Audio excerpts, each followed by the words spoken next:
Lauren from Utah is on her high horse about how other people were living in the comments section and weren't authentic, but she was being authentic. But after the reunion last year, she got a ton of heat for coming at Rachel, coming at Tom so hot. It didn't even happen to you. They didn't even affect you. You guys are ganging up on her. You're a mean girl. Whatever. She comes back this season, and what's the first thing she does? Voice notes Rachel. Because at that point, they weren't sure Rachel might have been coming back. So what was the plan? To align with Rachel if she did come back and film, to let her know, like, you can film? Because that's what the comments were saying. The comments were saying, you have no business being mean to her, et cetera, et cetera, et cetera. And also, you cannot convince me that's not why she thought she should get lunch with Joe. Because she did the math, and at that hotel Ziggy or whatever it was, she was like, uh-oh, the audience is probably going to think we're ganging up on Joe. So she's all high and mighty about being authentic and being her true self. But you were scorched earth at that reunion, saw the feedback, and then came in. They only filmed a few months later, came back, voice noting Rachel. So I don't want to hear it. Okay. I don't want to hear it. Another fun piece of, that's not fun. That wasn't fun what I just said. But some other news for me is I got a better understanding of what the conversations were with Katie and Lala and Jeremiah, and Katie and Lala in general. Got a very reliable source reached out. I can't tell you who, because that's how it goes. But if I told you who, you'd be like, oh, okay. But anyway, because I was struggling. If you watched or listened last week, I was like, I don't understand the timing of this, because you've got them saying that this was before filming, that she had this conversation, that Katie, Lala, and Jeremiah had this conversation. But then Sheena's like, what about with Chicago? Did you not tell her about Chicago? I'm like, but that's after. So I was struggling to try to figure it out. So I got some clarity on the timing of the things that I'll get into. Let's just get into it. Yeah, let's just do it.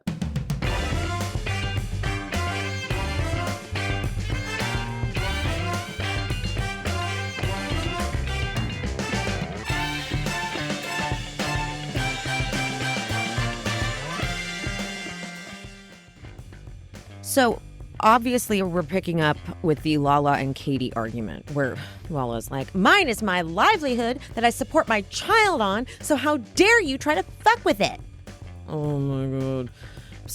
I'm sorry, but it's a reach. The fact that she, I guess this would be what Lala does, but the fact that she treats being a mom as more important than the people without moms is a problem, in my opinion, because I am someone who is intentionally childless, and I can tell she's like, you don't have a kid, you don't get it. It's like, okay, so here's the intel I got. So this is actually like 3 different instances that have been kind of lumped into one thing.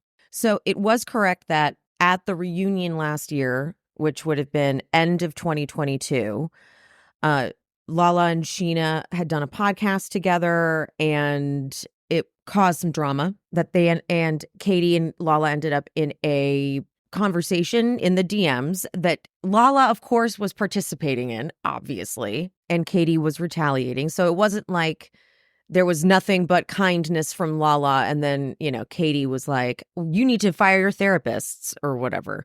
There was like an actual just DM fight between them. I don't know who was right or wrong, right? I don't know who's right or wrong, but because I don't know exactly, I didn't listen to the podcast that Lala and Sheena did, so I don't know what was said or why this would have affected Katie, but it did. So then there's this fight, and Lala fights so dirty too, even though she tries to be like, I don't fight dirty, I'm trying to be softer. It's like, but you say shit that's wild, okay? Especially when you think you're losing an argument. So that was that conversation. So I was thinking that happened like right before they hopped on the call for like the preseason interviews or whatever.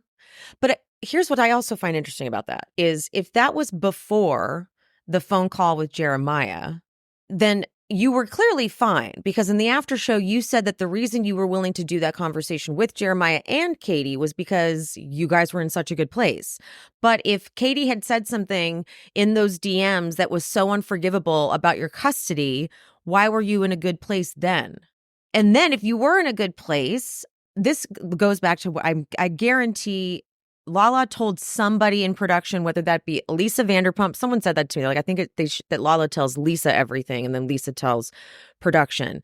So the phone call clearly was, okay, so we hear that Ariana is like behind on rent or whatever. That was I remember last week I was like, if she was behind on rent, then obviously it wasn't something that wasn't rectified because they are not like evicted from the property and they're taking care of it. And I don't think Katie could have afforded to cover Ariana's side of it. But what that was about, what was actually happening was they were paying through like a portal. Katie and Ariana, you know how you can set that up through, and since they were both paying from their own accounts, like something was happening on Ariana's side. So what was happening was then whoever the landlord was or whatever would call Katie because maybe they couldn't get a hold of Ariana, and that was like all that was said. Probably in that in the conversation, just like where Katie admitted she was venting, she was insecure, she was scared. I vented, and I thought about it more. Like I've absolutely gone to like I have a situation with friends now, even where I sometimes just have to like talk through my feelings about another friend with the friend who knows them better. And then sometimes when I hear like, oh, that's not a personal thing, that's not whatever, because I have all of my own triggers and stuff. Like I am so fucking sensitive. And I know that I can like, it's my stuff a lot of the time. You know, I'm deprogramming a lot of stuff from like my mom, my own dad, like shit like that. So sometimes I do just need to like talk shit, kind of, but then hear like it's a sounding board. You know, I think that's like what we do, but we still love that person, whatever. Lala has proven time and again to come into seasons ready to fight friends. For example, the same season she was fighting with Ariana, she was also fighting with Sheena.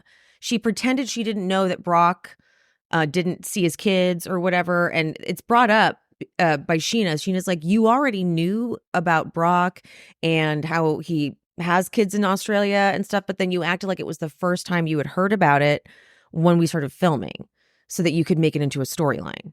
So this isn't like the first time Lala does this shit. So Lala came to the table like, yeah, we'll probably just throw Ariana under the bus this time. That seems fun since she's getting so many fucking opportunities. You know, that would be nice for me to get one or two things. Like Randall did have an LA Times article about him.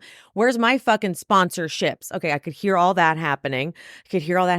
And Katie gets on that call and is like, okay, no, I'm not about to talk to Jeremiah about this fight that this wasn't even a fight, this like venting session I had with you. I have not brought it up since, or it's obvious it's not going to be like a storyline for the show. Okay. And I'm not surprised that Katie was like, this is my fucking business. Because if Lala is coming to the table with like, Katie, weren't you saying like she's behind on rent or whatever?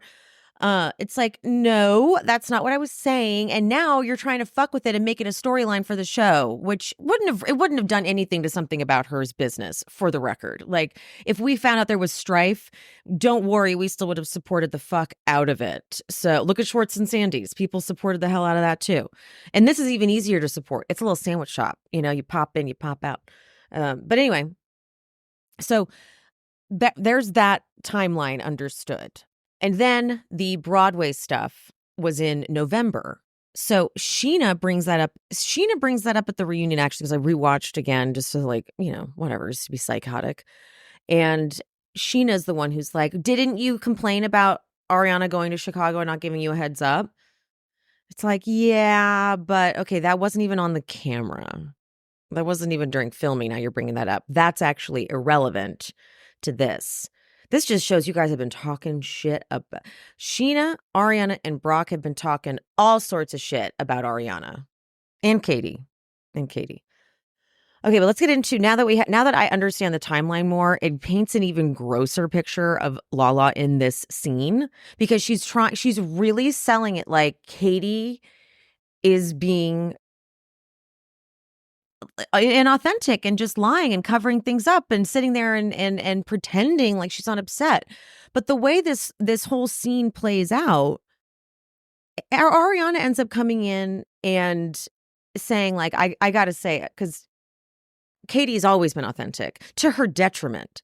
even when it wasn't the most popular. Katie's not been like a fan favorite up until literally last season. And even still, people were like, let Schwartz move on. Fuck Katie. She's bitter. This season, people just love Katie. This is her first time in 11 seasons getting this. Okay. So Ariana's like, what are we even trying to say right now? That, that Katie of all of us would be trying to hide it. Because then Andy's like, well, what did you feel? How do you feel? How do you feel hearing this? She's like, I know this though. And Andy's like, well, would you have been upset if she brought it up on camera? No, because her feelings were valid. So what else you guys got? What else you got? What else you mad about? Because that's it. Should Katie have brought it up on camera? Yeah, but like to who at this point? She was doing the math, looking around going, I'm sorry, but none of you seem like you really want to hear this from a place that's not like, yeah, fuck Ariana. Because she can figure out how filming is going. She's been doing this long enough to go, okay. Maybe does Jeremiah must have done something like illegal with Tom Sandoval. And Tom Sandoval's like, if you don't give me a good fucking season, I'm going to release those pictures of you and the hooker. Because Tom Sandoval's that guy you do shit with that you like wish you hadn't. You wake up with regret after hanging out with Tom Sandoval. That morning, or you party till the morning with Tom Sandoval. And that's not a judgment because a lot of people still do that. I was miserable at that time of my life whenever I partied till the sun came up into the night. Oh, God. But that's like a Tom Sandoval hang. You wake up and you're like, oh, God, what happened? Oh, so I feel like Jeremiah had a night like that with Tom Sandoval.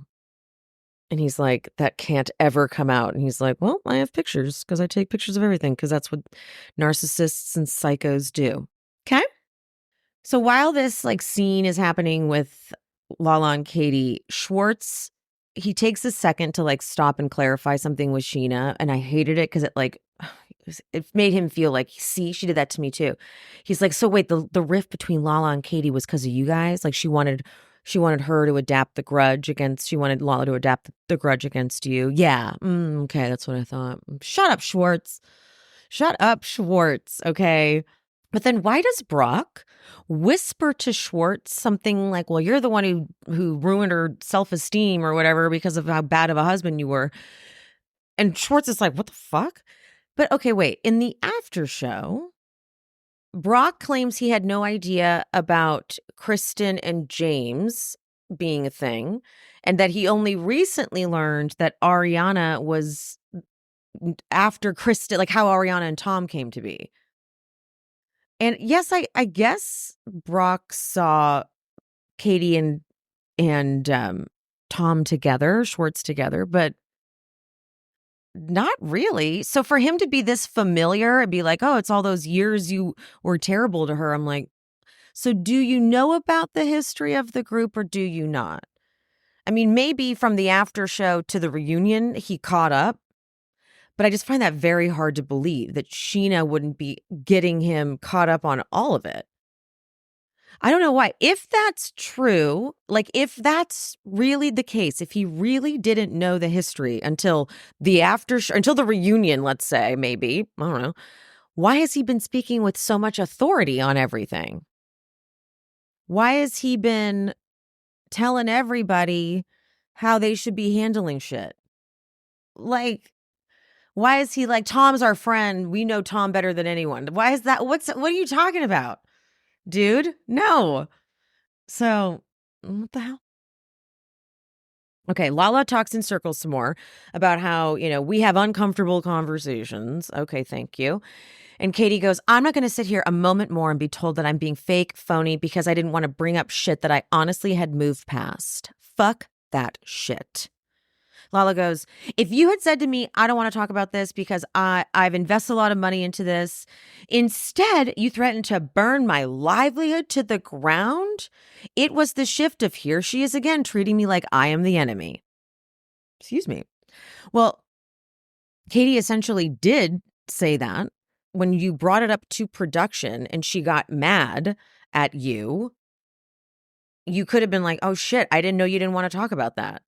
But instead you're like, you burnt, because the thing that happens with Lala is that she will ignite something. And then when someone retaliates, she's like, I would never say that to you. It's like, okay, question. You were willing to say the whole something about her is actually nothing about her on at the reunion, which was essentially coming for her business, like for real coming for her business. Okay. But yet you were so appalled that she would even dare to say, if you fuck with my business, I'll fuck with yours. It just doesn't make sense to me. It doesn't make sense to me, Lauren, because you're willing to do the same thing. It's just you get activated, you say shit. That's what happened with Katie. She thought you were trying to create a whole storyline and have production try to follow a whole storyline about her and Ariana not getting along and not being able to make something about her happen. And so then, and you were wishing for that. Like you could tell that these people didn't want them to succeed with something about her. And honestly, I got to blame a lot of the fans for that too. Way too many people were like, is something about her even happening? Was this just a front for merch? I'm like, who would do that? Who would spend all that money on rent just for merch?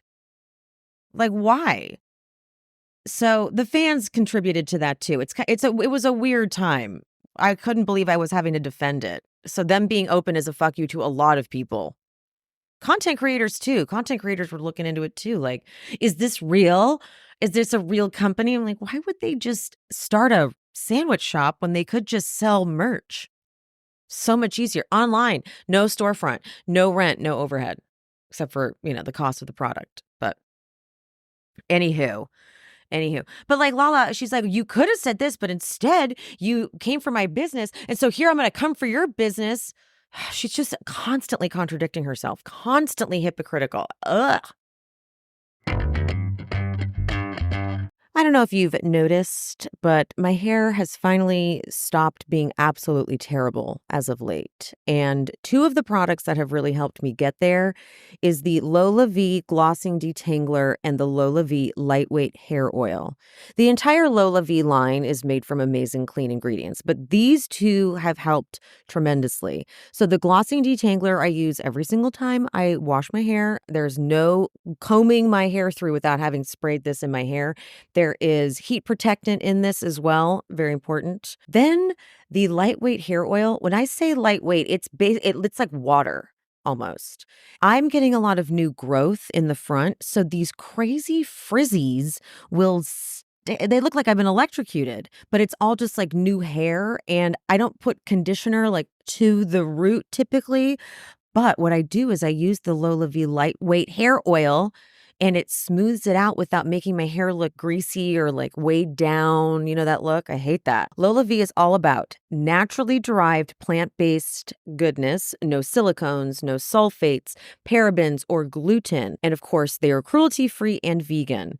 Did I mention this is Jennifer Aniston's hair care line? Okay, so if Jennifer Aniston is making this for the hair, she gets it. You got the in-shower trio, which is the restorative shampoo and conditioner plus the intensive repair. And then the post-shower is the glossing detangler, perfecting leave-in conditioner, and lightweight hair oil. They are a triple threat. So unlock Jennifer Aniston approved hair at lolav.com. As our loyal listeners, you'll get an exclusive 15% off your entire order when you use code SheSpeaks15 at checkout. That's 15% off your order at LOLAVIE.com. Use promo code SheSpeaks15. Please note you can only use one promo code per order and discounts cannot be combined. After you purchase, they will ask you where you heard about them. Please support our show and tell them we sent you. Your hair will thank you. It is that time of year in Los Angeles where I am clinging to my Astapro bottle because my allergies are constantly flaring up. Astapro is a first-of-its-kind nasal allergy spray. It is the fastest 24-hour over-the-counter allergy spray. It starts working in 30 minutes, while other allergy sprays take hours. Astapro is the first and only 24-hour steroid-free allergy spray. Astepro delivers full prescription strength indoor and outdoor allergy relief from nasal congestion, runny and itchy nose, and sneezing. I use Astepro every time my nasal allergies flare up, and I'm always amazed at how fast I'm back in the game. Astepro always has my back and nose. Get fast-acting nasal allergy symptom relief with Astepro. Go to asteproallergy.com for a discount so you can get Astepro and go today. ASTEPRO allergy.com. Astepro and go. Use as directed for relief of nasal congestion, runny nose, sneezing, and itchy nose due to allergies. Okay, they get on the topic of the Schwartz and Sheena kiss in Vegas, and Sheena is really playing up the innocent, I never wanted this to come out act. Okay? Because it's interesting to me, too, that Schwartz during the season was like, I don't like that she's sort of painting me as like some predator, and that she was like not into it. Like, what? But now I guess he's just sort of letting Sheena say her version, and he's just like, yeah, okay. Because she claims that he kissed her, and she was like, don't do that. Is that then why she said allegedly at some holiday party, oh, like when we kissed in Vegas or something? It wasn't that what I need to go back and rewatch what was reiterated, because I thought she like joked about it. But not in the sense of like, remember when you kissed me? Because when you kissed me is very, if that's what happened, you know what I mean? If someone comes and, when you kissed me, yeah. Or when we kissed is different. And I could have swore it was when we kissed. But maybe I'm remembering that wrong. I can go back and watch and see what it said. I do all that because then Sheena goes, it was glamping that reminded her. I was like, remember when you drunkenly did that with me? Sheena says to Katie over and over, I just didn't want to hurt you. I didn't want to hurt you. I just didn't want to hurt you. I don't know if I buy that. I go back to what I said a while ago when we first heard this. I was like, yeah, I could see you wanting actually to be like, and your man kissed me in Vegas. Because if you really did nothing. So Andy goes, Sheena, you said every guy in this group has tried to hit on you. And she's like, yeah. I don't know if I believe it. James at Sir claiming he said, let's go to the bathroom. And then Sandoval, they were in New York for Watch What Happens Live. And she says he was saying, oh, yeah, Kristen and I hadn't been intimate, whatever. And then Andy jokes, how was the sex? And Lisa goes, did you use a condom? But then Tom goes, I woke up with lockjaw and shit out a condom 2 weeks later. And Andy goes, oh, like that even gagged the gay. The gay was like, oh, all right. You know, sometimes we don't need to say stuff. Lisa, what did he say? You don't want to know. I was so grateful he didn't tell her. Oh, please don't tell her, because what? I should have like the whole thing. Katie hooking up with Max. They get on that topic. And Schwartz is like, oh, level the playing field, which we obviously know that is not what happened. But he's like, I think I manifested it, because when the whole thing happened with Rachel, I was like, please let something like this happen with Katie so that I can show her how I would handle it. Katie once again explains the fucking boundary. Like in terms of the show more this time, you know, like I was like, please, let's not do it with this group of people, because then it's going to become a whole, she doesn't say storyline, but that's what she meant, because people are going to be weighing in on it. And that's a whole different thing than just, even if it's someone else that she knew. But of course, then there's Joe, but we'll get to Joe in a second, of course. Schwartz tries to say that he validated her feelings, or he validates them now. And Katie's like, okay, but you called me unreasonable. And then she gets an opportunity finally to say, this is on the Peacock version, by the way. All of the, I was shocked when I watched the Peacock version that this was in the Peacock and not the full. They cut it and made it seem like the lightest, fluffiest package with the Schwartz and Katie package, but it was weird. So Katie gets to go to say her piece about the whole Rachel of it all. And she says, I had to process a lot of stuff on my own without support from a lot of people. Okay, which is so true, because you had Sheena like applauding it, Sandoval applauding it. Ariana was kind of like in the middle. She knew it wasn't the best move, but she was like friends with Rachel. So it was weird. So Katie had to go through it for sure, like by herself. Well, she had Lala there.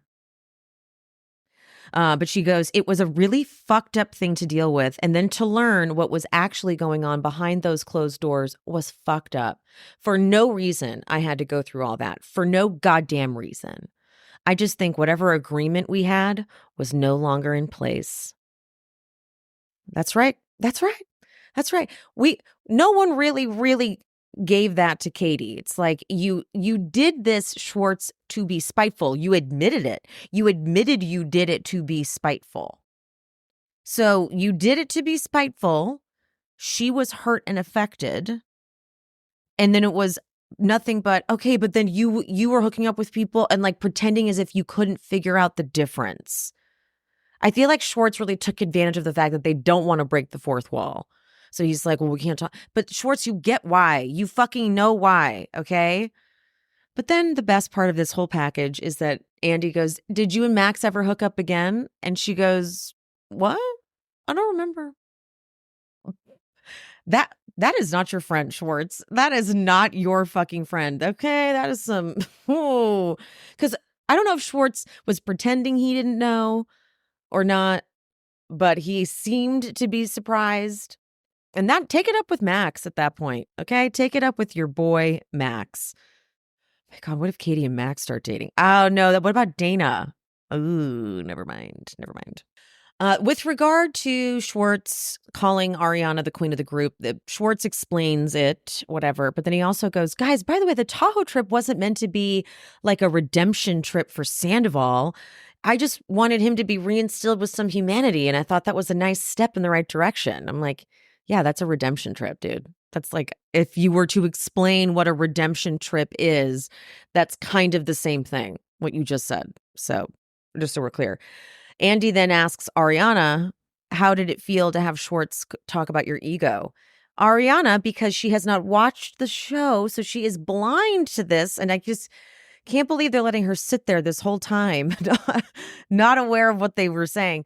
Ariana goes, yeah, but it's interesting because Schwartz is the only one in my life who knows me who said that. So Lala and Sheena, they're like, yeah, Schwartz, how could you? Yeah. Yeah, no, definitely. I did not say that. Nope. Nope. That wasn't. Mhm. Like, that's heartbreaking. Heartbreaking. Ariana's like, I lived it, so there's no need for me to watch the show because I don't know that people were doing the opposite behind my back. My God. Then Andy asks Ariana how she felt watching Sheena struggle with her relationship with Tom. And Sheena goes, well, she didn't watch. And then Ariana goes again, I mean, I lived it. It's like, yeah, I know it seems like maybe that's enough. But this time you're going to have to, just because I would have preferred her come in and scorch earth the place. But we're going to get it at the end, thank God.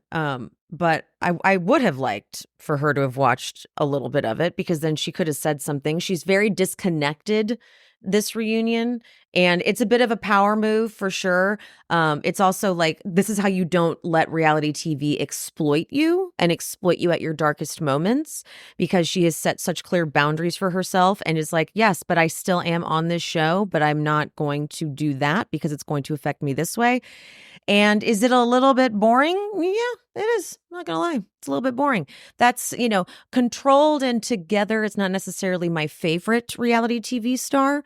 However, we've never seen someone, well, that's not true. In the history of reality TV, we've seen it all. Like, not just Bravo, but like of all. We've seen it all for sure. In this case, we are watching someone have the most healthy boundaries. Give me your therapist information, Ariana, please. Because the work this woman has done in her therapy is keeping her protected even while she does one of the toughest things to do to keep your boundaries and personal space protected, mental personal space, right? So she's doing an amazing job not giving what Lala would give, which is what she did when her dad died. what she did, when Randall, when she was first mad at Randall, she was still yelling at everybody. But no one else is allowed to do that. Just Lala. Once Lala does it, that's it. No one else can do that. Lala is the only one that can go through the tough parts of things, like the tough transitional phase of big life events, where you're a mess and you're not totally perfect. Only Lala's allowed to have those phases, because once she's out of those phases, everyone needs to get it together because she's been through it already. Okay, if I can do it, you can do it. So just trust me. Okay. You are so young to be acting like this, Lala. Okay, I'm 40 and I don't act like this. Okay, you're 33, whatever the hell, 32. You don't know at all. She's so Bethany. Lala's so Bethany. Oh my God. Andy goes, okay, you didn't watch, but you know that Sheena struggled between her loyalty to you and her heart wanting to let him back in her life in some way. How did that strike you? Ariana says your feelings are totally valid. Obviously, I'm not necessarily the person to go to with those feelings. Duh.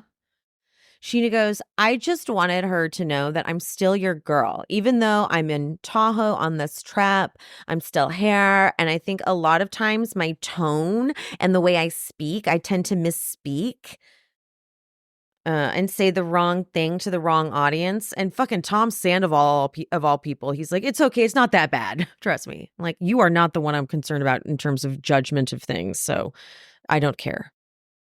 But yes, she is bad at that. So she should work on that. Is that if it's genuinely just her tone? Because that backup dancer comment, was that just tone? Was she trying to be funny? Because it was a bitchy thing to do. Andy asks Lala about, you had very strong boundaries after Randall and what you wanted from people with Randall. What is the difference with what Ariana wanted? And this bitch, now mind you, Ariana did not know that what was about to come out of Lala. We've already heard what Lala had to say about Ariana's stuff. Ariana has not. So this is her first time hearing what we've heard multiple times here in the reunion. And what does Lala do from the jump? There's one giant difference. I have a child involved that I entered into a custody battle. Okay. And then Sheena backs up like, okay, there was also more too. Like, don't forget, there was the LA Times article, which is so true, by the way. Like, the Randall of it all did just get kind of shoved under the carpet and like, bye. We're not going to talk about that anymore. But he wasn't a main cast member ever. So when he left the show, we were like, okay, because was he only on for like one full season, if that, maybe two? Lala goes, my ex did not call Schwartz over because he likes to hang out with Tom Schwartz. There was a motive there, and I was fighting for the well-being of my child. And unless you have a child and you've been in my situation, you will never understand it. Okay, I'm going to respond to that and ask a question, Lala.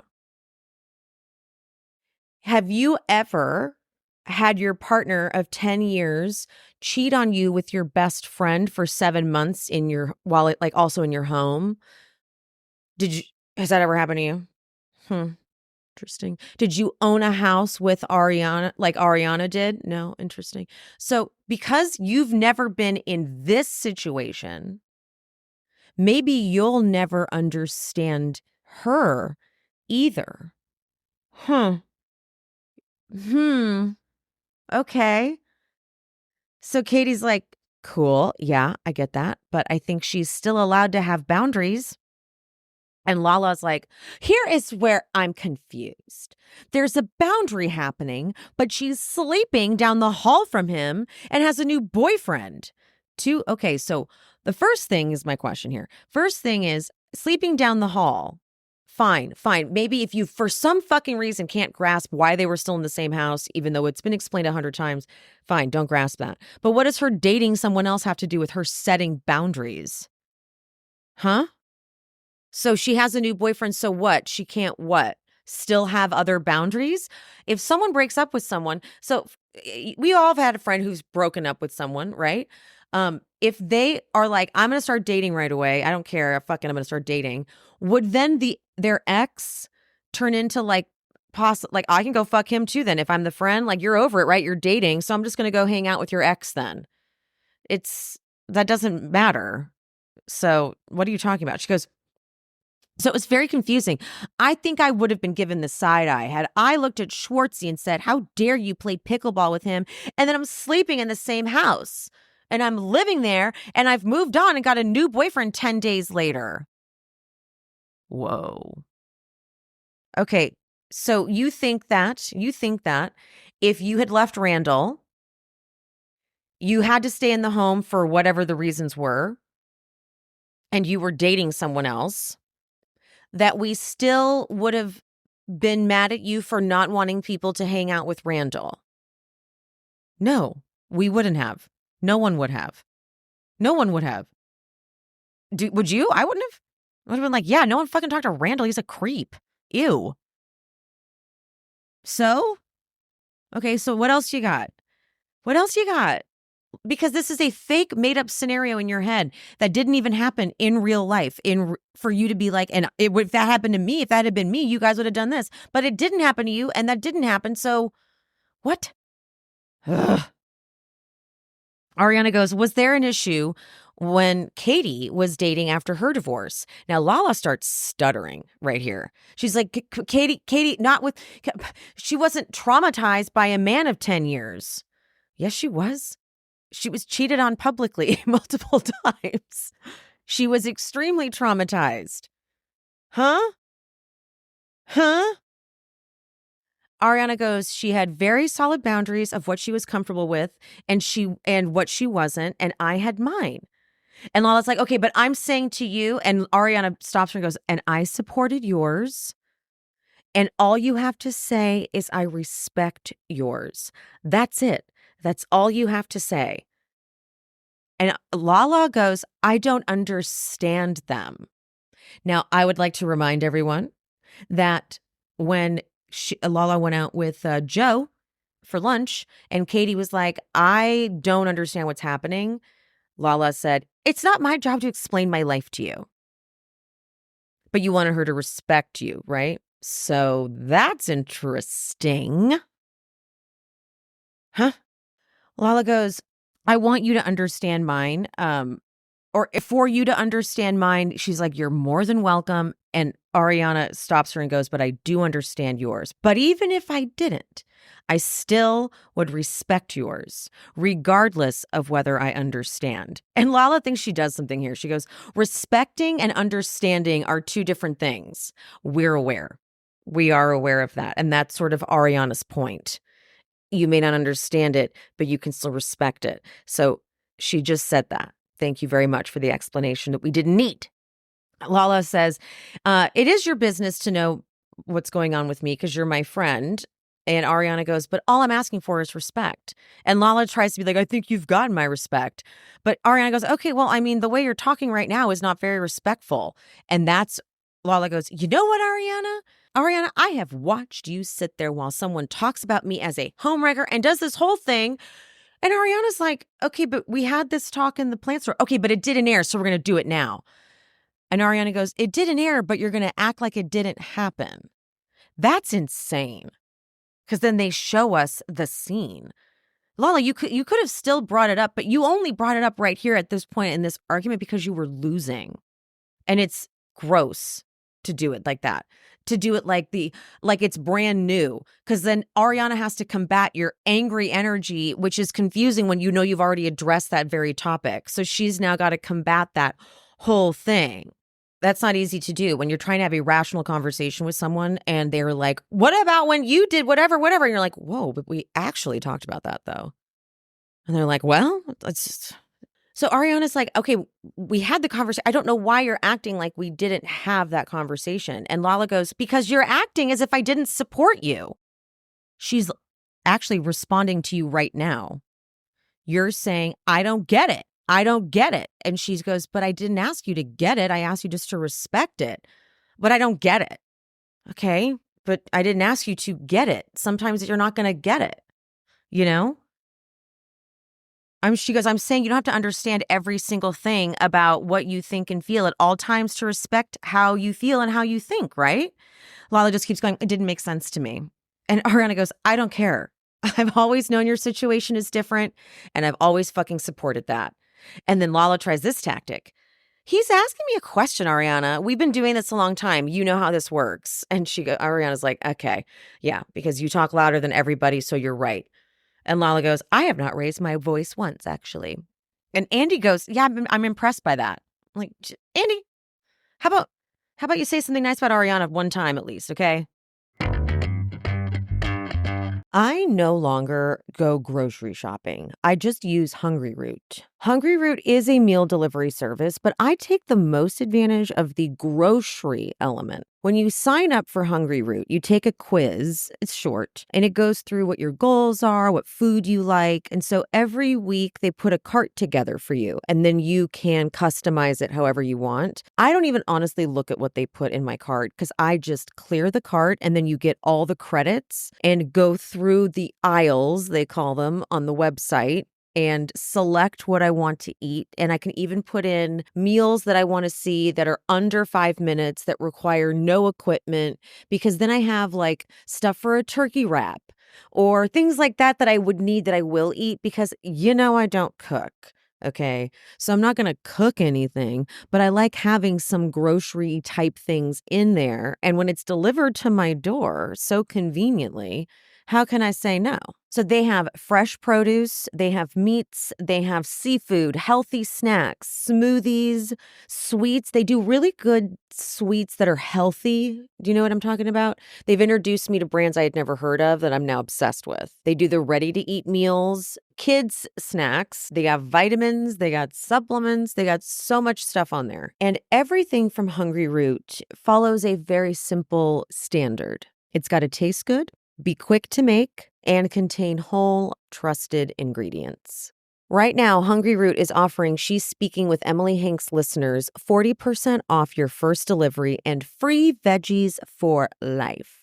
Just go to hungryroot.com/shespeaks to get 40% off your first delivery and get your free veggies. That's hungryroot.com/shespeaks. Don't forget to use our link so they know we sent you.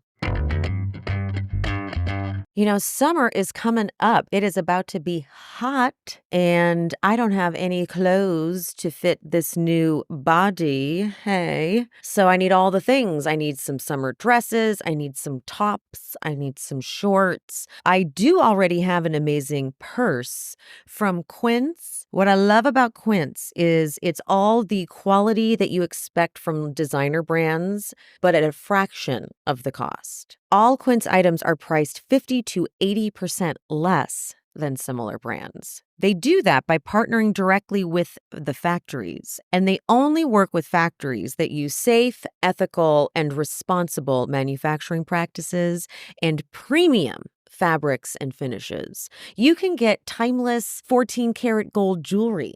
You can get washable silk tops. The best is the European linen dresses. I'm about to get like 5 of those. Get warm weather ready with Quince. Go to quince.com/shespeaks for free shipping on your order and 365-day returns. That's QUINCE.com/shespeaks to get free shipping and 365-day returns. Quince.com/shespeaks. The topic of the photo in Tahoe that Sheena took standing next to Tom or with her arm around Tom or whatever, Ariana does admit, she goes, I was a little uncomfortable. I was. But then she even says, even after, I don't know if it really was or if this is just editing, but even after the conversation with Lala that they just had, Ariana goes, I did appreciate, though, Lala having that talk with me and giving me a different perspective and letting me know, like, well, the headline is going to be a headline regardless. So I did appreciate that. So what you got now, Lala? She took in what you said to her and made an adjustment. What are you mad at her over? Oh, it's so upsetting. Andy goes, Ariana, Sheena told Lisa when they got back from Tahoe that she had done everything she could to be ride or die for you, but was feeling like it wasn't enough. How does it feel hearing her say that? Because Ariana didn't watch it, so she didn't know. So she's hearing this for the first time. So Ariana goes, it's sad that you felt that way because you are more than enough. And Andy goes, but you said you wouldn't be friends with anybody that was friends with him. Once again, Ariana says, I will remove myself from situations that I find uncomfortable, and I've never had to be in that situation. And Sheena goes, and I feel like I said I can't keep hating him for you because at James's pool that day, when I told you about the conversation I had, what I said to Ariana, I go, you're the person who knows him better than anyone. Would you be open to having a conversation? And she said, I will not do that for you. Okay, well, they flash back to the conversation. And I could not believe Sheena had the audacity when Ariana said, I'm not talking to him. It doesn't benefit me to talk to him. It just makes things worse. I don't want to do that. That Sheena was like, okay, well, maybe if you don't do it for him, do it for me. What? No. And Ariana was very, like, you could tell she was so fresh and raw at that point still with the whole topic. And like having cameras back up and filming and stuff had to have been so exposing at that point in time. And probably having to constantly remind people of her boundary with this was making her a little intense. But just the gall of Sheena to be like, okay, but maybe not for him, but like for me, go talk to Tom. No, that's insane to request that of your friend. No, no, no, no, no. And so that's why Sheena then said, well, I can't keep hating him for you. That actually makes that line even worse. Okay. Excuse you. Sheena goes on again about how she needed to let go of the hate because her daughter was seeing me have breakdowns. I might just, you can let go. What does she not get? You can let go of stuff on your own. You can let go of anger and hatred on your own. You can, if you want to go be his friend, do that. Fine. But you also can just like forgive someone and not have it eat you up. Like I have forgiven people that I don't need to ever see again to prove that I've forgiven them. I don't carry it around with me. I'm cool. But all of this was because production was like reminding them every single day. Don't forget, we got to get Tom's redemption arc. Don't forget, we got to get Tom. He's not that bad, right? Tom, not that bad. Jeremiah, what does he have on you? Andy asks Sheena what hurt the most about Dancing with the Stars. And Ariana explains why she didn't tell Sheena. But when Sheena said that the people who did know were Logan, Brad, and Lisa, I was like, oh, and then a leak happened? Well, I wonder who did that. That could have been a Lisa thing. Lisa likes to plant stuff in the papers. She could have ruined it for Ariana. Because if those were and Dan, maybe Brad didn't even know, but Dan knew, sorry. So only those people knew. I mean, it could have been Logan, but I kind of doubt it. All right, then Joe and Allie come out at the same time for their little segments. Joe's outfit and hair and everything's just a mess. It's just a goddamn, like, what is this? What are we doing here? Shocker, Joe and Schwartz are all vague about timeline, etc. But then Lala, she starts chiming in and she's like, wait, you know what I didn't realize? You guys knew each other before this. And then it turns out she like didn't know the full history of like how they knew each other. And she's like, wait, so you just knew each other through Kristen Doty and then like you're staying with him? Like how random. Yeah. Would have been nice if you had bothered to learn this before going to lunch with her and triggering Katie and being a bitch and all that. So thanks a lot. She does this all the time. She's always the last to know shit. It's like, but you were acting like you knew everything. That's so rude. Andy asks Joe if she liked Schwartz when Katie was still married to him. And of course she's like, no, of course not. I'm like, girl, you fucking zoned in on him as soon as he was single.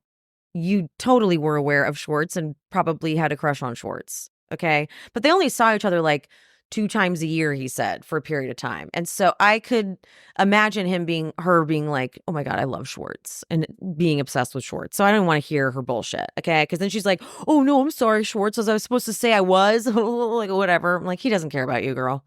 He does not care about you. Lala goes, is there a reason why out of all the people you moved in with Schwartzy? And Joe's like, I didn't move in. So it was during COVID. And Katie's like, no, it wasn't. She's like, yeah, it was maybe after, but COVID is still ongoing. So I remember there were multiple friends of mine who did have COVID.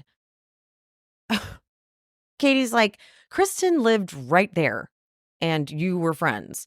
Well, Schwartz is like, well, there was some shit going on with Kristen. Like she has some chaotic relationship thing going on. I'm like, yeah, but that still makes more sense than moving with you as friends. No, that's a move. Okay. Andy asked Joe if Schwartz ever asked her to lie about the relationship in front of the cameras. She claims no. However, I don't know if I believe that because I don't know. Okay, hold on. I'm going to keep going. Andy goes, why weren't you honest about the relationship when it was happening? And he's like, I just, I love Schwartz. It's like, I love that she didn't want to be a part of this. And, I thought that was cool that she didn't want to be a part of it. And it was a fucking beautiful thing while it lasted. Lightning in a bottle scenario. Shut up. And he goes, how frequently were you two hooking up while filming? And Joe's like, I don't know. We were basically like, and then Schwartz goes, sporadically. And Joe goes, dating. You two are not on the same page. Lala's like, was it once, twice, how often? And they're like, once or twice a week. Yeah. And they're like, Lala goes, that's frequently. That's not sporadically. That's consistent. So, yeah. Andy asks Katie if she thinks Schwartz was breadcrumbing Joe. And Joe is like, what's breadcrumbing? But then when Katie goes, yeah, I mean, I felt bad for her watching. Joe won't shut the fuck up about that. Katie feels bad for me? Katie feels bad for me? Wow. Katie feels bad for me? Katie feels bad for me? Shut up, Joe. Stop with this innocent act already. I'm so over Joe. Oh, I cannot with her. And Katie goes, well, he was giving her the boyfriend-girlfriend experience, so that's why she was going to see it that way. And Schwartz goes, it kind of felt like it was evolving into a relationship. Some things happened that caused me to want to reconsider and slowly pull away, but we're still tight. And Andy goes, well, what happened? And Joe goes, just personal stuff. Like we had a conversation that doesn't need to be, talked about. Well, I would like to know. Because I feel like this is the thing that we're missing. We're missing something that Joe did. Don't get me wrong. Schwartz sucks and he's terrible. And that goes without saying. But Joe did something and it caused Schwartz to be like, oh, maybe not a good idea here. And he promised never to say anything about it publicly. And when she was reading the text from Schwartz, the one that Joe read on her live saying like the Schwartz was like, leave me alone, etc. She was reading it like she could have just showed it to the camera. But she was reading it, and I think she was leaving some parts of it out. Because as much as Schwartz does fucking suck, what did she do? And they're like really skirting over it. And something happened during filming. Something significant happened. And that's what I need to know. Because then they go back and forth. They do this whole thing, the whole thing. I wrote all the dialogue out, but I don't even think I need to. It goes back and forth. And Schwartz is like, you guys don't know the situation. I know it seems like that. And then they're like, but it's not just how it seems from the show. Like we're watching it in real time, the way you're talking about it versus the way she's talking about it. And he's like, you guys just don't know. I feel like he's keeping a big secret, maybe because it would make him look bad too. Something weird, significant happened, and he's trying to not embarrass her, but I think that would embarrass him in the process. This is just what I'm picking up. I'm not trying to say like I know shit like that, but that's the vibe I got. That was the energy I was getting from it. So I don't want to keep analyzing this back and forth because we're not getting a full story, I don't feel. And it seems as simple as Schwartz was leading on this innocent, sweet chick, but she very much sought this guy out. There's no way every single friend of hers had COVID. You make a new friend with a straight guy that is Tom Schwartz is cute. When you see Tom Schwartz in real life, he's never really been my thing. But when I saw that man in person, I was like, oh, he's tall. That does something. And he's cute in person. He glows. So, yeah, Joe, nope, still not buying it. Still not buying it. And what's scary is in her mind, I don't think she knows what's reality either. And yeah. And I'm hearing that she's going to shows to try to see Tom Schwartz because Tom might be at the Tom Sandoval shows, or she's going to places that she knows he will be. This is what I'm hearing through my source. So she's not this innocent little like, oh, I just have ADHD. By the way, so do fucking I. Okay, so I literally am waiting to get my medication refilled. I haven't had it in 2 weeks, and I'm having a very hard time getting shit done. But like, I also have it. So when people are like, you shouldn't come for someone with ADHD, I'm like, but I have ADHD. Like, at what point am I not allowed to be like, fuck her? And she's giving people with ADHD a bad name. How about that? How about that? I don't like Joe. Nobody likes Joe. Remember when Katie? Okay. Anyway. I don't know why Andy is so evil, because he's like, Schwartz, you have a new girlfriend. Talk about her. I'm like, no. Wait till Joe is off the stage. She's literally right next to him right now. And it's creepy. Like, ew. I heard from another source, totally different source, a random source who happens to know Sophia very well. And her take on it is that she's just using Schwartz. But honestly, it's mutually beneficial if she is just using Schwartz. Like, he's benefiting, so is she. So it's fine. I'm so irritated that they go to the Katie Joe package, whatever. Like, Katie, you talked about Joe a lot, and Joe just starts sobbing. Like, please, girl. Like, just the thought of the things that she said about me were just so bad. You moved in sneakily with her boyfriend, her ex-husband, and tried to be like, I feel so bad for you. I love Justin Bieber. So, no, I don't want to hear. Katie goes, yeah, I used some colorful descriptors. And Joe's like, colorful? Colorful? Sorry, I'm going to get in trouble for being this mean to Joe, but I'm sorry. I'm mad at her. Because it's the way people wear vulnerability, too. Like, Katie doesn't wear vulnerability the same way that Joe does. And Joe, I feel, is weaponizing her vulnerability. Okay. Andy says something about how, like, do you felt ganged up on or whatever. And Joe goes, I never felt ganged up on by anybody except for you, Katie. Okay, well, by the way, it's actually impossible for just one person to gang up on you, because a gang up is multiple people. That's one thing. Okay. Second thing, Sheena, not even when Sheena was like, take your hat off. Take your hat off. She was like ravenous. Take your fucking hat off. Remember that? She was so crazy. Her like teeth were showing. She's like, it was scary. That wasn't as bad as Katie leaving a comment. Because then fucking Joe is like, you called me, what did she say? She goes, you called me spooky, sloppy, rude. You got to take a shower. I mean, I can go on and on. You called me a rat. Okay. Sorry, these aren't like the worst words. Spooky is not a weird word because you are a little kooky. How about that? Sloppy, girl, come on, know thyself. Rude, that's kind of not a huge insult. Everyone calls everyone rude. You got to take a shower. Well, that's not that bad. I mean, I could go on and on. You called me a rat. And Katie says she never said that. When she's like, I never said that. I think that Joe was like looking at other things people said and was just like, Katie's saying all of this. It's like, no, Katie said one thing and now you're taking it this far. And whatever. I don't even care how this package ends with that. Andy asked Joe if she's seeing anyone, and she goes, no, do you know Aaron Rodgers? I'll date him. Aaron Rodgers. I guess she talked about on some podcast, she talked about how he is from her hometown. That's fine. Look him up. You want to, but you know what? That makes total sense. Total sense. And then Joe goes, John Mayer. And Sheena can't wait. She goes, been there, done that. So stupid. Okay. Schwartz's brother is thriving after his liver transplant, and they showed a picture of him, and oh my God, like, wow, total transformation. Thank God. That is a scary, scary thing.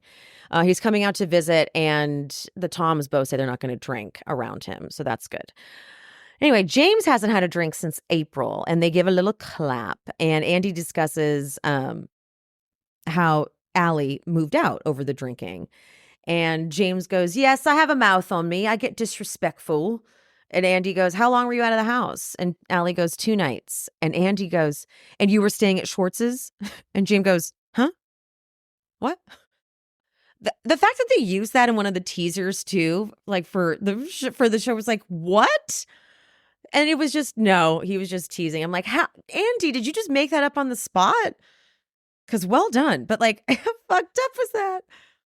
Andy asks what Allie would do if James started drinking again. And she goes, leave. I'd leave. And so that's all. That's good. I don't blame her. Because at that point, if he starts drinking again, it is a fuck you to her. He knows where she stands on it. So if you start to drink again, then you're breaking up with me, basically. That is sort of what it is. This is my boundary. If you cross it, well, then we're done. So that's you breaking up with me. Don't put it on me. Okay, with the and stuff. Tom tries to be like, she didn't ever touch dirty laundry. And we're like, we watched it, psycho. Yeah, she tidies up and cleans up after parties, but that was in the job description. I'm sure it was. No, it was. Like, people sign up to do this, and it's shocking, but they do. They sign up because my hair is a psychotic mess. Sorry, guys. But they sign up because people will do any of that shit. People will do any of it. Oh, my allergies have kicked up. Oh. When they talk about Tom letting Maya into her room. Look, I am kind of irritated that no one is just letting Ariana say the dog murderer without it being like, he's not a dog murderer. He's not an attempted dog murderer. Like, Ariana, don't say that. It's like, well, she's coming off this horrendous breakup with Tom. This happens with her dog. Let her say some wild shit. No, he didn't try on purpose to murder the dog. No, that is not what happened. Let her say that. Let her be crazy. God damn. Like, oh, don't say that because people are going to think he really did. Well, the facts are he didn't give a fuck about Maya and wasn't aware of it. Neither was Anne, though. I'm going to put that on Anne, too. Anne was also in there. So Anne doesn't get to be so innocent in all of this. Why weren't you wondering where Maya was? Had her locked in there for 4 hours. Do you guys leave her? Like, isn't she just, to me, Maya should be like, if she's sleeping somewhere, she should be like sleeping outside or somewhere in the house. But does she just stay in the room? No. But fine. No, was it a little over the top? Yeah. So? I'm sick and tired of people like policing everything she does so much. She did too much at the reunion. Now she's doing too much here. What happened? What do you guys not want to forget what happened? Charlotte died. This happened. After Charlotte died, her grandmother died. This happened. Like, you guys cheated. We were cheating on her while all these fucked up things were happening. She's not okay. Okay. Ariana is not fucking okay. Give people some grace like you wanted, Lala. Okay. Oh, excuse me. Andy kind of tries to throw some shade about the skewers, the chicken skewers. Like, that's a little gross. And all she says is, yeah, well, it's my space. So, like, yeah, okay. Ariana's messy, but so is Tom. I don't want to hear it. Okay, I don't want to hear it. Tom explains why he went into her room and the AC and all of that. And Andy asks Ariana how she thinks that it should have been handled. And she's like, look, I know things have to happen. I just think it's pretty clear. Like, you should have said, hey, I need to go in and look at the AC. Anne should have done that. You know, we have to go into your room today because of the AC guy. Okay, thank you. Make sure Maya doesn't get in there. I left food out. See? That's good, right? That's very good. And for her, because she already hates living with him, like her room is her only space that he doesn't get to go in. So to know that he was in there and felt like he could go in there, it's like, you don't get it. I don't want you in that space at all. Without me knowing that it's there, it just feels like a violation. I don't like it. But if this was Lala, she'd be like, she's living in the same house and you can't go in your room to look at the fucking AC. That's what she would say. But we're not Lala. So Andy asks about the pet custody. And Tom's like, no, there were no discussions about it. It was just ruled that she was taking them. And Ariana's explaining why. And Tom rolls his eyes and James steps in and he goes, you had no problem when Raquel took Graham from me and you got to be the new daddy, getting your dick wet for 7 months, daddy boy.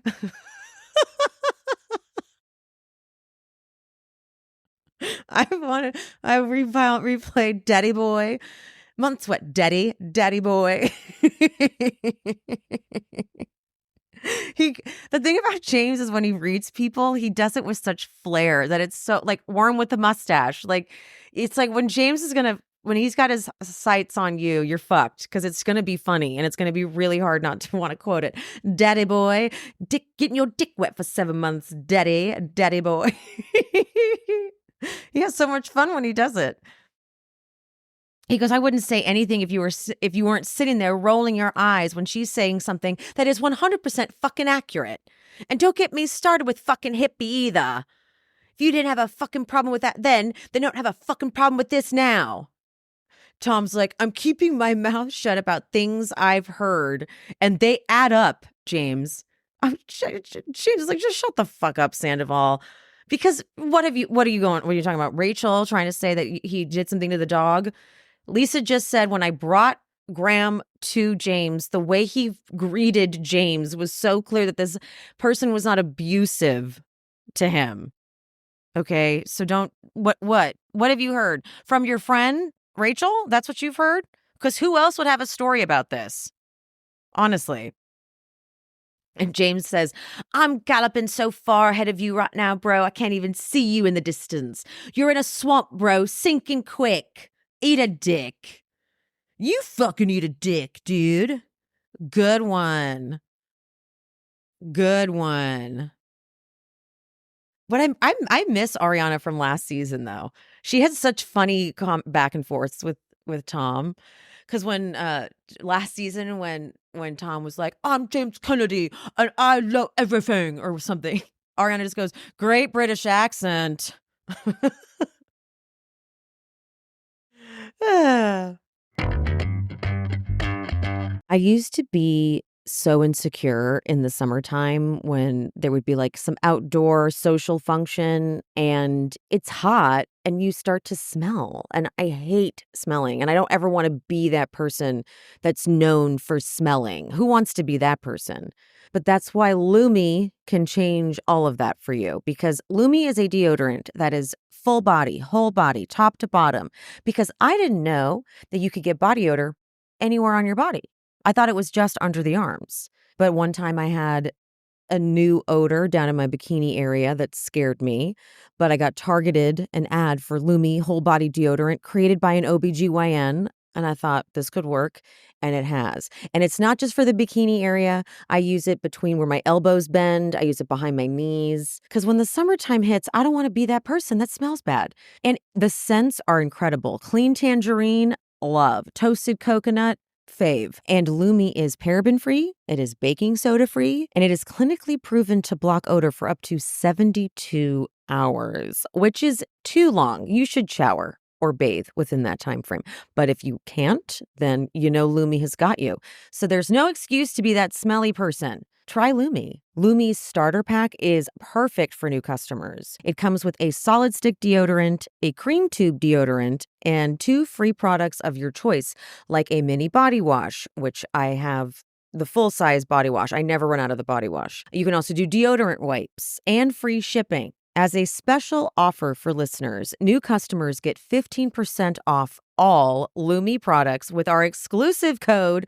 And if you combine the 15% off with the already discounted starter pack, that equals over 40% off your starter pack. Use code SheSpeaks for 15% off your first purchase at LumiDeodorant.com. That's code SheSpeaks at LumiDeodorant.com. All right, let's do the after show. This is where Brock pretends he has no idea what James is talking about. So James is starting to say a point about Tom not being sorry because basically all he does is be like, everyone in the group cheats. So he's trying to be like, listen, that's not actually the case. Like when I did that shit with Kristen and Brock goes, what? You did what? James's response is exactly what it should have been. He's like, "What? You stop it. You're being silly. You're being silly." And the producer's like, "I guess he hasn't seen that season." And James goes, "I'm not here for that. Nope, I'm not here for that. Nope, I'm not. Next. Nope. Stop being an idiot." But finally, James can explain how what Tom did was worse than what the rest has done. And I actually didn't know how much I needed to hear that from James. I didn't know that I would have appreciated hearing that from him. Like, thank you, actually. Appreciate that. Because yes, like, you were a kid. You had just met Tom. You were not friends for 9 years at that point, and then it happened. It's all very different. But people just keep trying to say they're all cheaters. Okay, cool. Thank you. I hate that they ask the Toms and Jacks if they feel Katie's anger towards Joe is justified. I don't ever need to hear what Tom fucking Sandoval or Jax Taylor has to say. I don't honestly, and I don't need you to ask Katie anymore either. Stop bothering Katie about these people. She doesn't like them, period, end of story. You like them, Jeremiah, so enjoy that. But stop it, okay? Just stop it already. Because Tom's like, Katie actually like enjoys watching people suffer. That is the definition of evil. You listen to me right now. Listen to me. Actually, I'm not even gonna honor it. He says this shit to get a rise out of me. I can tell he does, and I'm not gonna give it to him. Fuck him. Then they ask Katie again why she doesn't like Joe, and I'm like, and she even goes, "How many times am I gonna have to do this? I've already explained it. What don't you get?" Schwartz says that Kristen had actually said things about or to Joe that like she couldn't come back from. He's like, "I didn't see the texts." And Sandoval's like, "I saw them. When, where, who, how? How have you seen them and not Tom Schwartz? How have you seen the text messages that Kristen sent Joe and not Tom? Please. No, you haven't. Like they were really bad. What were bad? Are you trying to prove that what? Joe had to stay with Schwartz because Kristen was so mean to her? Nope. Nope. Mm-mm. Tom Sandoval tries to get Schwartz to talk shit. You know how they had the two different setups for the after show? They had the one that was just Schwartz and Tom, and then the other one with Jax. In the one that's just Schwartz and Tom, I'm assuming that one was done first. Sandoval's trying to get Schwartz to talk shit about Katie, and Schwartz is like resisting. And Tom Sandoval keeps giving him a look like he's pissed. He's doing all the same shit they always talk about. Like, oh, she ruined his life with the Rachel thing when she was having sex with people when they were still living together and all this bullshit. And Schwartz is like not taking the bait. And Sandoval's face is like, what are you doing?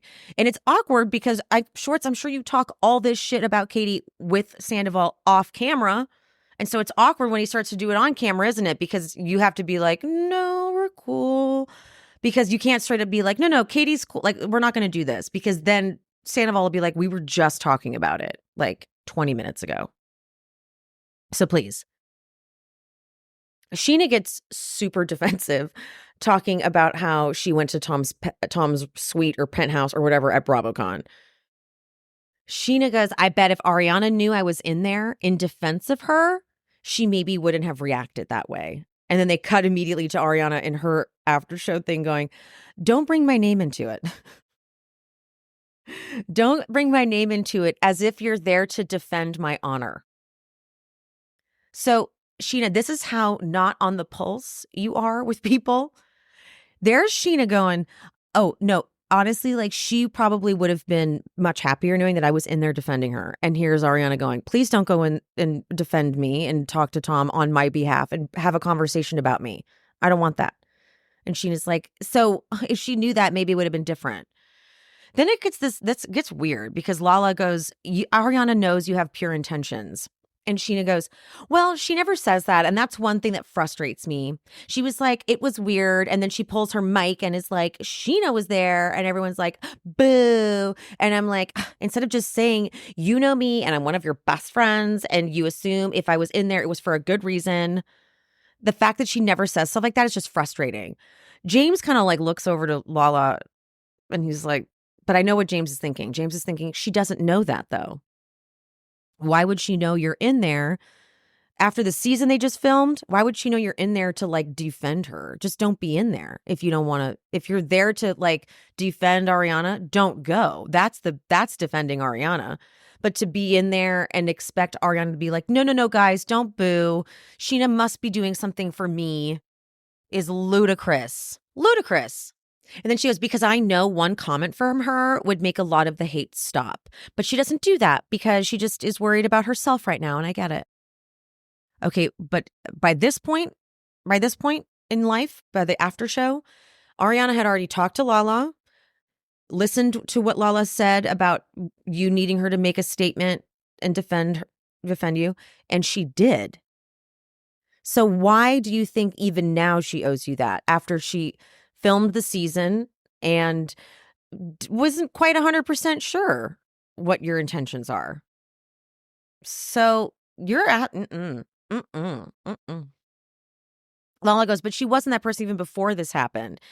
Sheena goes, I know, and people forget that. I'm supposed to be this 100% loyal person. And it's like, when have you been that to me this whole time? I moved to Vegas and I come back and you're just best friends with Stassi. Whoa, dude. Whoa. Okay, that's actually incorrect. She has defended you constantly throughout many seasons, even last season. Remember last season when you were getting all this shit about hooking up Rachel and Tom Schwartz? What was she supposed to do then? What was she supposed to fucking do? She has stood up for you. Oh, I'm pissed. I'm pissed at Sheena for saying this shit. Ariana goes, figure out what it is that you want, regardless of what other people think. Just do that, and we will all just adjust accordingly. And then Katie and Ariana at the same time, they go, just live in your truth. Because that would be the game changer for you, Sheena. It would. Katie explains that their relationship with Lala, they're kind of going through the relationship with Lala and Katie. And Katie says that Lala will say things to her like, I don't need other friends. I have my baby. I have my mom. But then when Katie starts hanging out with other people because she wants to fulfill her needs of like hanging out with a friend because it's a friend, Lala will get upset. And I can see that. I could see Lala being that exact type of person. That does not shock me at all. All right, let's go to the Valley. We are picking up on Jax and Michelle's conversation. And Michelle's like, yeah, I text clients all the time. Jesse knows. Jesse knows. But her face says busted. She does this thing. She did it when Jesse was talking to her in the kitchen that one time and was like, we're better than ever. She was like, mm-hmm. She purses her lips really tight together. Purses them real tight. Claiming that she looks very busted. But she's like, yeah, Jesse knows. And then her confessional, I am shocked by these nonsense accusations. Maybe Jax is someone, okay, wait, hold on real quick. Someone made a tweet that was so accurate. It was like, why does Michelle talk like this? And it showed like letters bunched together and then like separated and then words too far apart and then close together. Like the cadence of her speech is so confusing. It's because it almost sounds like she's lying and like putting building blocks together. And look, I know Jesse must have been an absolute nightmare piece of work, but he certainly did not cheat on her. I mean, that is very clear. He did not cheat on her. So you're just an asshole. That's for sure. And as much as they're making Michelle look like the villain, I know, are they though? Because Jesse's pretty terrible. Whatever. I'm moving on. But the way she says like these nonsense accusations, maybe Jax is stirring up some shit because people are realizing that he has marital issues himself. Girl, talk normal. Talk weird. You talk like you're lying. Talk like you're lying. That's what you're doing. But Michelle goes, Jesse knows everything. He's my husband. She looks crazy when she says that. I'm like, girl. She's like, he's my husband. Ooh, she looks scary. Jax is like, okay, so like, what do I do? Like, are we good? Are you going to talk to Jesse? Like, I don't know what to do. I don't know what to do. So she goes to talk to Jesse, but then Jax checks on Brittany and is like, you're the only one throwing up out of all the women. You cannot do this. Everyone else is normal. Why can't you be? So, okay, look, obviously, Brittany, get out. Because, okay, so I'm getting ahead of myself. Two things. One, would this season of The Valley be enjoyable if Brittany hadn't left Jax prior to the season starting. Because watching this, knowing they were still together, would be very unfun, I think. It would be very unfun. But knowing she's left makes this, it's still hard to watch because it's sad, but like, I can get through it because it's like as soon as I start to feel like, oh no, I'm like, but she's out. But she's out. So it's fine. It's okay. So, but then the other thing I have to say is Brittany has had this ulcer issue since the show that she was on. And the doctor said you can't drink. So there is an aspect of what Jax is saying that I understand, but there's nothing I understand about his delivery. There's nothing I understand about that. But it is gross that she does still do all the things that will make her sick, because that sucks for your body, you know? And I hate siding with Jax on that. I don't side with him on his delivery, though. I really don't. And I know she's like, I only had one drink or whatever. I'm like, well, that's clearly upsetting your ulcer. I don't think it's that she gets wasted and she throws up, because those are different things. Getting so drunk you have to throw up is very different than alcohol upsetting your stomach because you have an ulcer and you're sick, you know? So maybe the one or two drinks that she did have was too many because of her ulcer.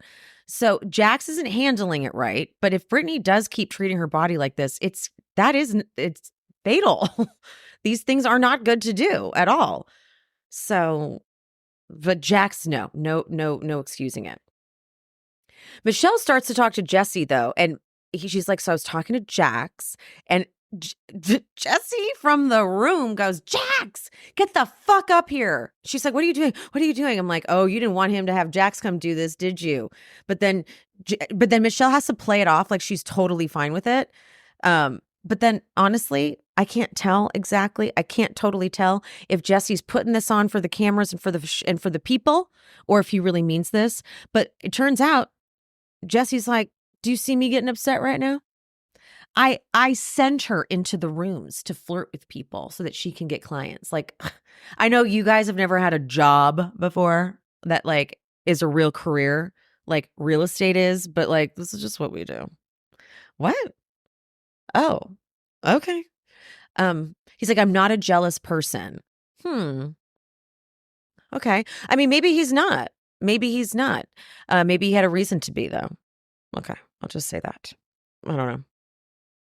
I don't give a shit who she talks to. But aren't you also then clocking that she doesn't post those boomerangs of her drinks? Which, by the way, no one does boomerangs really anymore, do they? Maybe they do.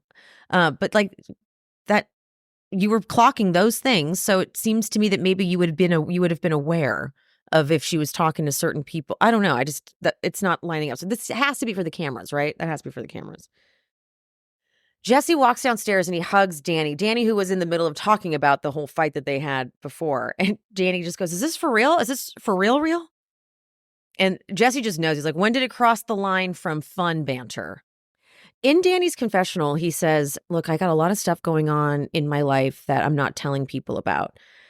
But then he just describes being like every time he goes into detail, it's just, I've got 3 kids under 3 or 3 under 3, whatever his thing is that he says. You know, it's being a parent, being a husband, all that stuff. I'm like, oh, okay. So they know that though. They know that that's what you're going through. But it is a lot. It is a lot. No, for sure. Michelle and Jesse showed Nia and Danny a house, apparently in Santa Clarita. And Michelle is like, you know, I showed you the house hoping that you would look at the house and be like, I'm never moving here. But then you didn't. And so I was sort of kind of waiting for you to make a stand. And I got kind of offended by that. I was like, none of your fucking business, Michelle. But then I realized that this actually was a good conversation for Nia and Michelle to have, because they both are like the easygoing type in the relationship, but sometimes that's not good because you don't end up getting what you want. And Nia talks about how she doesn't want to live in Santa Clarita because it feels very isolating, and she already feels that way with her postpartum, and she doesn't want to go somewhere where she feels even more isolated physically. So I'm excited to see Nia and Danny work it out because what if Danny's like a total fucking asshole about it? Ooh, what a twist. They look like the perfect little happy couple, but what if he's like a little fucking asshole about it? I don't know. Let's see. This is what I love about reality TV. I like watching relationships. That's what I find fascinating about it. So having these couples, these marriages all in these different places, it's just fascinating to me to watch it, you know? The guys are outside and Jason asks Danny and Jesse, what's the update here? What happened, guys? And Jesse goes, I got physical and you didn't want that in the moment. You know, I was looking at you today thinking you were thick skinned, but you're not. And all the guys are like, Jesus, Jesse, you don't gotta say it like that. Okay. But then Jesse does then give Danny a huge shout out and just say like he's the best dad, he's the best husband, etc. And while he's kind of doing a little speech, Jax goes, "You still have sex with your wife? I don't have sex with my wife anymore." Okay. Jesse's like, if I ever go after Danny, it's only in jest. And Danny is so drunk and crying. And he goes, I know, but like I take it personal. Maybe it's my fault because I'm too sensitive. I don't really have thick skin when it comes to friendships and brotherhood and stuff like that. And Jax is being like so comforting. It's actually kind of weird to see. He's like giving him a hug and stuff. I'm like, I didn't know you did that because I don't think I really have ever seen Jax be like that.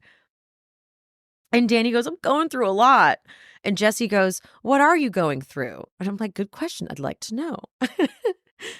And Danny goes into it. And he's talking about how it's just kids on boobs and food feeding and whatever. And then Jesse goes, does she appreciate that? And Danny says, no. And then Jesse looks to Jason, who has a pregnant wife, and goes, they'll never show appreciation. Just realize that. Danny's like, don't tell him that, dude. But then Jesse ends up getting onto the topic of how he thinks that him and Michelle are done. He's like, he's been trying, but they're done. And that it was a heavy thing to hear.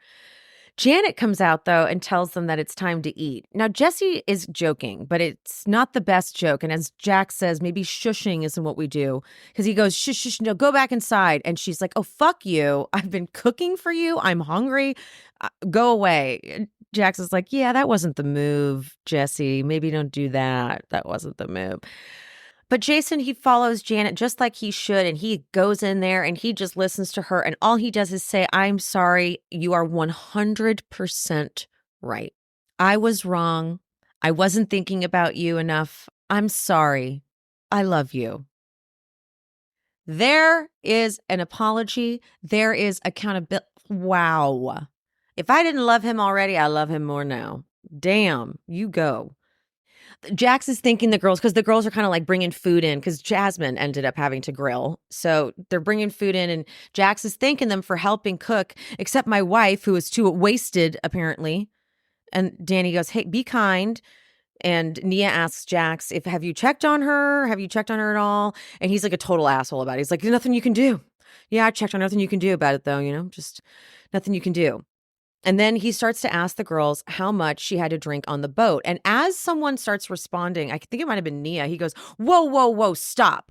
I'm going to ask one damn time. Answer the damn question. How much was she drinking on the boat? You need to check yourself, sir. Don't talk to people like that. And they go 0. And then Brittany pops up and she's like, you're my fucking husband. You're not having my back. Fuck you. Fuck you. Sucks because she's so funny when she says, like when she's mad, when she yells and stuff, which I know she must hate doing, she's hysterical. Fuck you. She's yelling, I didn't have anything to drink today. And Jax is like, that's why I asked. I just was asking. I just asked. Bullshit, dude. Jasmine and Nia go into her room. Jax is out there like, every time we go out, she's sick. Michelle's like, I think you guys need to talk when you're both feeling better. Michelle, shut up. Thank you. This is obviously bigger than one little talk. Okay. But Brittany goes, he always puts me down. How many shots did he have? And then Jax comes in and is like, and do you see me acting crazy? Brittany's like, I'm not acting crazy. I'm not feeling well. I'm going crazy on you because you're talking about your own wife out there. And Jax is like, I'm not. I'm asking the girls who were with you. Was she drinking today? They said no. And I said, okay, maybe she's really sick. That actually is not at all what you said. At all. At all. And Brittany's like, you were yelling at me when I was in there throwing up. And then Jack snaps. So he snaps out of it so fast. He goes, because after 9 years, every time you're in the fucking bathroom, it's because you're hungover. So maybe don't drink at all. Then he slams the door and he starts saying all this awful shit to the guys in the kitchen. Every time we go out, this happens. Every time. You're the only girl out of 10 girls that's throwing up. The only one.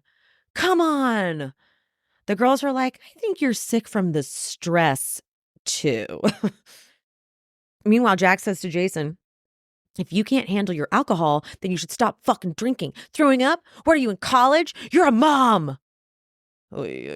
Jesse goes, all right, but you don't need to call her out in front of everybody, though. And Jax goes, I do, because this has been going on for years. And you know what? Maybe I do need to call her out in front of people because maybe she'll get a fucking wake-up call. There's something wrong if she needs to drink to the point where she throws up. Okay, again, this isn't what's happening. She's not drinking a lot. It's just any amount of alcohol is clearly upsetting her ulcer, but you're acting like she's wasted. That's not what's happening. Brittany has this confessional moment that's so foretelling. She goes, I feel like Jax is sucking the life out of me and stealing my sparkle. Sure is. Sure is, honey.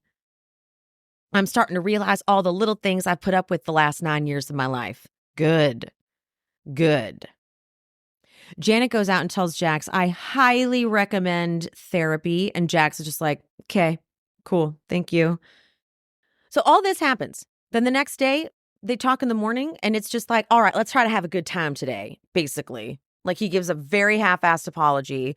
And then Brittany in her confessional, she goes, I think Jax doesn't respect me because he knows or he thinks I'll never leave him. And next week we see Janet saying, I know that divorce is not on the table for you guys.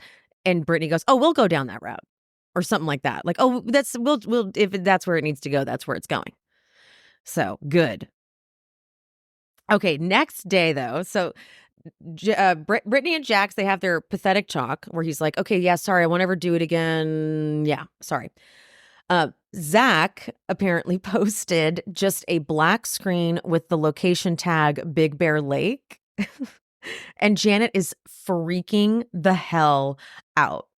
Is he here? Is Kristen here? Are they going to come ruin my baby moon? What's happening? Meanwhile, Zach goes to Kristen's and they have like a whole fucking moment. I'm sorry. Like if you had to pick which party to be at, if you don't want to hang out with Zach and Kristen, I don't get you. Because they looked funny. He's like, did you see the post? She's like, I sure did. And I loved it. And he's like, I know it's so petty, but it was a great petty move. It was a great petty move because Janet's literally freaking out. And like Jesse's trying to tease her about it, like, oh, I think I see Zach in the bushes. And she's like, okay, but like, seriously, Janet. Because like, what would he do anyway? So stupid.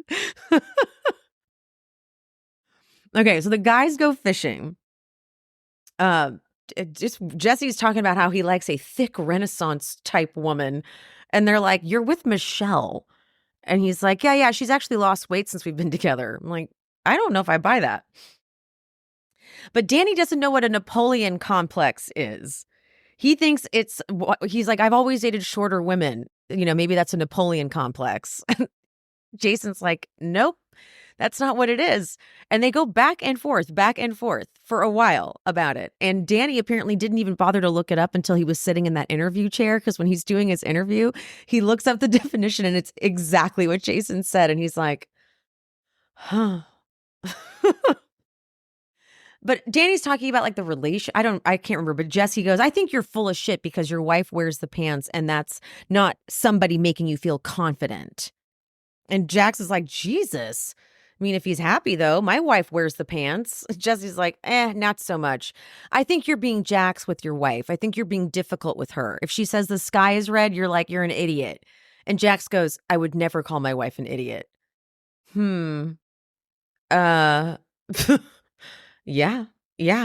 Okay. Go call her Alana. Okay. But then Jesse's like, I think you're a fighter. You've been trying to prove yourself for a long time, and you don't need to prove yourself to your wife. What? So, Jesse, I don't even know what that means. I don't actually know at all what that means. So, what are you talking about? No. And Jax is like, we're going through a lot. We have multiple businesses. We have a child. We're going to drive each other crazy, you know? Do I get a little aggressive sometimes? Yeah, but I'm very aware of it. No, you're not. You're not aware of it because that wasn't a little aggressive. That was abusive. No doubt. No doubt, sir. Danny goes, you guys really do need a third party. And Jesse goes, you're asking the wrong person. And they're like, what? You mean you would be more of the person to ask for marital advice over Danny? What are you talking about? And Jax goes, why would I ask you? Your marriage is on the fence too. And Jason's like, you said too. That means your marriage is not doing well. But then Jax like has to clarify it. He's like, well, no. My wife's going to have to bury me in the backyard. I will never go anywhere. And neither will she. But Danny goes, well, but like, why would you stay together? And Jax is like, we're just going through a little bit of a hiccup right now. Okay. I love that they have all this footage of Jax being so sure that they would never divorce each other. And also just being miserable. Like, you should divorce her. I don't understand why you're not. Like, it's clearly not working. We saw this train coming from a mile away, this train wreck coming literally from a mile away. Like when you got back together and then proposed to her after your dad died. Yeah, we all knew this wasn't going to go well. And here it is. So it's just nice having all this footage. Oh, she'll never leave me. I'll never leave her. Okay. Go, Brittany. Okay. All right. That sums it up for today, I think. Love you guys. Mean it. And I will see you soon. Bye.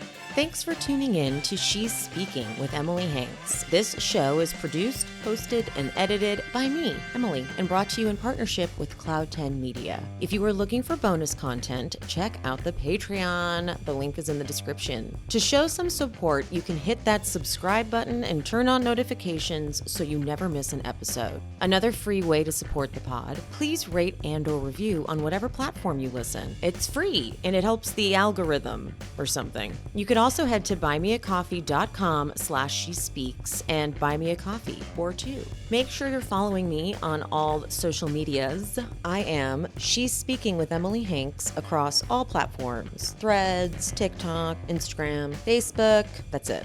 Thank you guys. See you soon.